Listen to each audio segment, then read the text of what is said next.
चौथी सबसे बड़ी अर्थव्यवस्था की बात करते हैं, तीसरी सबसे बड़ी अर्थव्यवस्था की बात करते हैं। तो आपसे जानना चाहता हूं कि देश के स्वाभिमान को किस रसातल में आप भेज दिए और कहां तक गिराने का इरादा है। चौथी अर्थव्यवस्था हो जाएगी, डॉलर की कीमत के सामने रुपए की कीमत खत्म हो जाएगी और आप अपनी पीठ थपथपाएंगे। इस देश की वो बैंकिंग सिस्टम है जो गरीबों के घर से दिन भर की कमाई निकालता है तो अपने पैसे पर ट्रांजैक्शन फी। आप तो मंदिर के उस महंत की तरह हो गए, जब जाएंगे कुछ देकर आएंगे। जिन बातों को कहकर आप सरकार में आए थे, अपने उन पुराने वीडियो को देख लीजिए, अपने पुराने भाषणों को देख लीजिए, उस पर अमल लाइए। तो देश के किसान जो भी बॉर्डर पर तरस रहे हैं, भीतर आने के लिए आत्महत्या कर रहे हैं, बच्चे आत्महत्या कर रहे हैं, बेरोजगारी बढ़ रही है, उस पर ध्यान दीजिए, तब बैंकिंग रिफॉर्म होगा। गरीबों का पैसा अपने बैंक में डाल देने से रिफॉर्म नहीं होता है। उस रिफॉर्म का कोई मतलब नहीं है कि आप चौथी अर्थव्यवस्था बन जाइए और एशिया की सबसे कमजोर करेंसी का नाम भारतीय रुपया हो जाए। अगर आपको याद दिलाते रहते हैं तो नोटबंदी नहीं था, सही कहा गोगोई जी ने, आप तब ठेंगा दिखा रहे थे, आपके लिए अट्टहास का विषय था, आपके लिए गर्व का विषय था।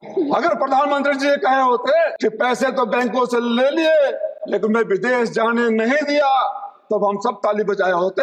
लेकिन प्रधानमंत्री जी खुश थे कि गरीबों के घर में शादी है, बैंक में पैसे नहीं है। Shri Rajiv Rai ji, धन्यवाद sir. I have given permission to Shri Rajiv Rai ji. No, please, I have not given permission to you. It has nothing to do. Kalyan Banerjee, see. It has to be interpreted within the line. Rajeev Rai ji, आप बोलिए, आप बोलिए, आप बोलिए। धन्यवाद sir, आपने हमें मौका दिया। मैं अपने राष्ट्रीय नेतृत्व का आभारी हूँ कि राष्ट्रीय नेतृत्व ने मुझे कहा बोलने के लिए। उपाध्यक्ष महोदय, आप बोलिएगा प्लीज। हम बहुत दिनों से सुन रहे थे कि बैंकिंग अमेंडमेंट बिल आ रहा है, तो हमारे जैसे लोग जो गांव के हैं, गरीबों के हैं, बड़ी उम्मीद के साथ सोच रहे थे कि जब सुधार की बात होती है तो सुधार में ये भी बताया जाएगा जिन बीमारियों से सबसे ज़्यादा लोग ग्रसित है बैंक के नियमों से, जैसे सिविल हो गया, बच्चों के लिए एजुकेशनल लोन हो गया, एग्रीकल्चरल लोन हो गया, छोटे छोटे व्यापारियों के लिए हो गया, इन सब बारे में बातें होगी।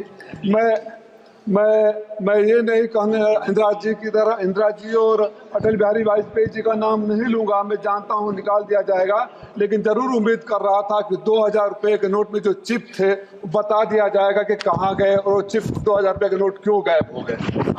मैं इलीगल थे इसलिए मैं ये भी उम्मीद कर रहा था कि अब तक बता दिया जाएगा बैंकिंग लॉ में अमेंड करके कि जो 15 लाख रुपए आ गए थे वो कब और कैसे बांटे जाएंगे। लेकिन फिर ख्याल आया कि हम किन लोगों से उम्मीद कर रहे हैं। इनके लिए 2 लाइनों के बाद बात करेंगे। इनसे ना उम्मीद करो इतनी सादगी के साथ, इनसे ना उम्मीद करो इतनी सादगी के साथ, ये दौर अलग है, ये लोग अलग हैं। अगर इस दौर में इनसे वफा ढूंढ रहे हो तो बड़े नादान हो, जहर की शीशी में दवा ढूंढ रहे हो। बहुत अच्छा। आदरणीय उपसभापति महोदय, हमारे मित्र डॉक्टर संबित पात्रा गोलगप्पे खाए, पेटीएम से पैसे पे कर दिए। 2%, 1-1.5% के हिसाब से कितना पैसा कहाँ चला गया। अगर पेटीएम कमीशन नहीं लेता तो मेरा पैसा सीधे गरीब को जाता, 10 रुपये का उसको 10 रुपये मिलते और बीच में दलालों को दे दिया गया। और पहली बार हुआ कि पेटीएम का प्रचार माननीय प्रधानमंत्री जी ने किया, ये परंपरा भी पहली बार शुरू हुई। उपसभापति महोदय, पिछले 3 सालों में बड़ी अच्छी टर्मिनोलॉजी लाते हैं लोग। मैंने कोशिश कर दिया था, पिछले 3 सालों में उद्योगपतियों के 5,64,365 करोड़ रुपया राइट ऑफ कर दिए गए। अलीगढ़ के हैं। अगर ये कहा जाएगा अलीगढ़ के हैं कि माफ कर दिए तो आप कहेंगे नहीं राइट ऑफ कर दिए। मैं आज आपसे अपने नेता के सामने मांग करता हूं कि देश के किसानों के ऊपर चाहे जितना भी कर्ज हो सबको राइट ऑफ करने की घोषणा कर दो, हम स्वागत करेंगे। ठीक बात। ये आपकी बुद्धि कहीं और नहीं आती है। आपने चौथी सबसे बड़ी अर्थव्यवस्था की बात करते हैं, तीसरी सबसे बड़ी अर्थव्यवस्था की बात करते हैं। हमारे जैसे लोग तब सदन में नहीं थे, लेकिन टीवी पर सुनकर हमारा सीना चौड़ा हो जाता था जब कोई कहता था कि देश में रुपए के केवल कीमत ही नहीं गिरती है, देश का स्वाभिमान भी गिरता है। तो हमें लगा था कोई आएगा स्वाभिमान बढ़ाएगा। मैं तो आपसे जानना चाहता हूं कि देश के स्वाभिमान को किस रसातल में आप भेज दिए और कहां तक गिराने का इरादा है। चौथी अर्थव्यवस्था हो जाएगी, डॉलर की कीमत के सामने रुपए की कीमत खत्म हो जाएगी और आप अपनी पीठ थपथपाएंगे। इस देश की वो बैंकिंग सिस्टम है जो गरीबों के घर से दिन भर की कमाई निकालता है। मैडम, मैं आपसे अनुरोध करूंगा, विचार जरूर करिएगा कि अगर गरीब दिन भर सब्जी खरीदता है और रात को बैंक में डालता है, अगले दिन बैंक में डालता है, फिर निकालता है, तो अपने पैसे पर ट्रांजैक्शन फीस। पहली बार इस देश ने यह भी देखा कि गरीब जितनी बार बैंक में जाएगा, बैंक से पैसा लेकर आएगा, कुछ न कुछ आपको देगा। आप तो मंदिर के उस महंत की तरह हो गए कि जब जाएंगे कुछ देकर आएंगे। ये तो ठीक नहीं है। तानाशाही मैं स्वयं भुगतभोगी रह चुका हूं। लड़ाई लड़ते लड़ते एमपी बना तो शायद उसका समाधान अब हो रहा है। आप एनपीए न हो, अच्छे इंटेंशन के साथ ही आया था, तभी सरकार लाई थी। लेकिन ये एक तरफा कानून, क्रेडिट कार्ड सबके पास होगा, आपके पास फोन आएगा, आपको क्रेडिट कार्ड सैंक्शन हो गया है, क्रेडिट कार्ड का पैसा भी चढ़ना शुरू हो जाएगा। एक दिन बड़े पैसे इकट्ठा करके जब घर बनवाने के लिए, बच्चों को पढ़ाने के लिए, बेटी की शादी करने के लिए जब आप जाएंगे तो पता चलेगा कि आपका सिविल स्कोर खराब है।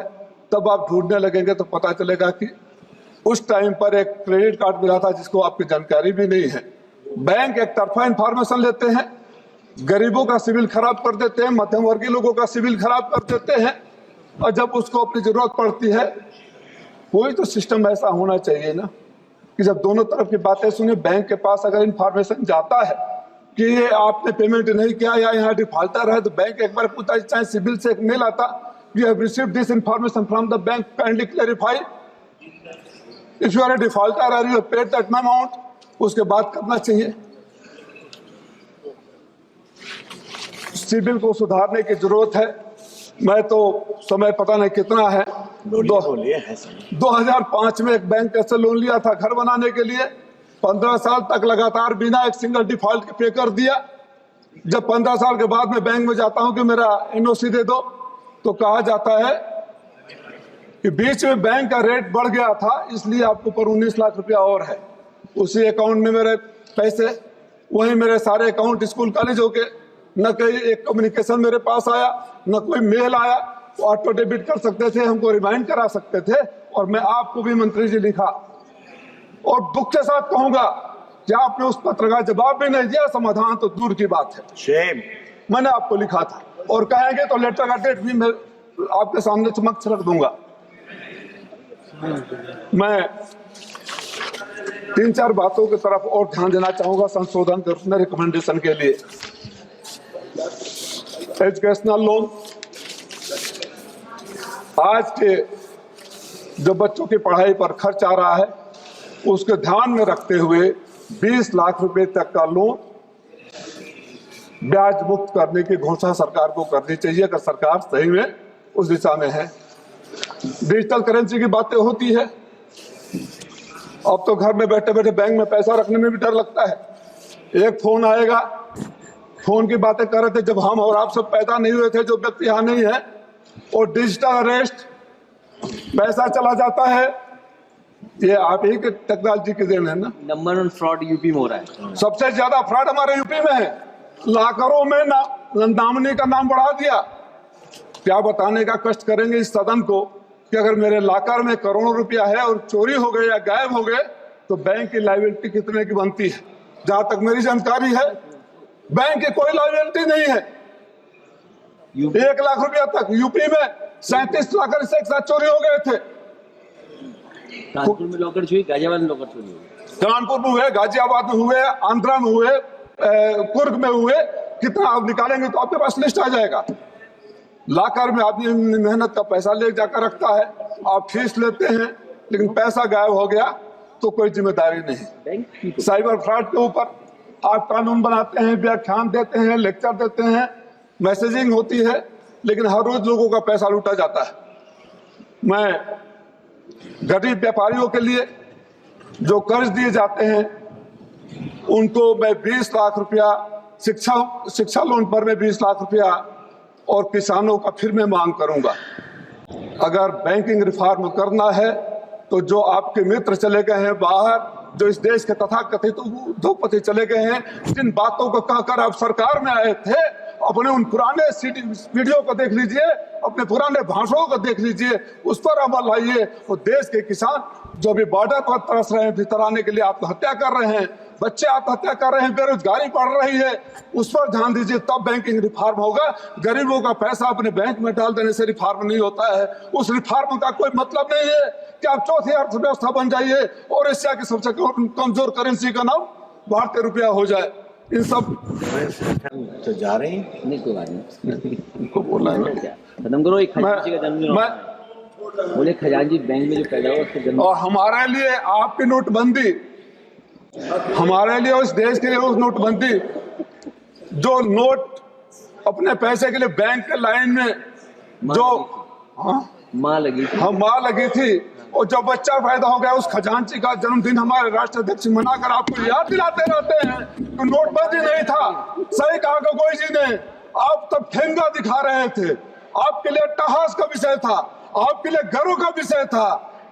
अगर प्रधानमंत्री जी कहे होते कि पैसे तो बैंकों से ले लिए लेकिन मैं विदेश जाने नहीं दिया, तब हम सब ताली बजाए होते। लेकिन प्रधानमंत्री जी खुश थे कि गरीबों के घर में शादी है, बैंक में पैसे नहीं है।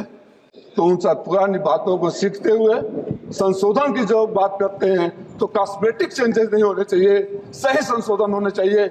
इस उम्मीद और विश्वास के साथ कि संशोधन गरीबों के लिए होना चाहिए, संशोधन किसानों के लिए होना चाहिए, संशोधन छात्रों के लिए होना चाहिए, तब तो संशोधन की बात बनती है, नहीं तो बात बेमानी होगी। आपने मौका दिया, धन्यवाद। धन्यवाद। माननीय श्री कल्याण बनर्जी जी। सब नेशनल दस्तक की आपसे गुजारिश है कि अगर इसको बचाना चाहते हैं तो नेशनल दस्तक को सब्सक्राइब करने के लिए रेड कलर के सब्सक्राइब बटन को दबाएं, फिर बेल आइकन की घंटी दबाएं। नेशनल दस्तक को बचाने के लिए बहुत जरूरी है कि हर खबर को शेयर करें, लाइक करें, कमेंट जरूर करें।